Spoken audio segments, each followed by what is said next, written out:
tempo que nós adrenta na governo, nós estava tem riba 80 pessoas dentro do overtaligheidspool. O que é o overtaligheidspool? A gente não tem serviço do governo, não tem salário, mas não trabalha na pia de trabalho.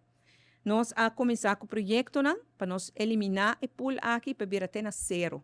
Nós logra de baixar consideravelmente parte da pessoa não vai trabalhar caminho e não queda trabalhar ainda, nós não na casa, mas está ganhando placa sem trabalhar na sala de pool, e outro não que não quer ou não por haya trabalho que não por queda na je, está guardo retirar for o serviço do governo e assim na bota weita que em 2023 nós a começar com GES 2, nós a finalizar com GES 1, então tem dois pendentes decisão que não agora tomador meu colega me será no dia 31 de dezembro, mas sim começa em janeiro, que nós está na 9, com a diferença posta 3.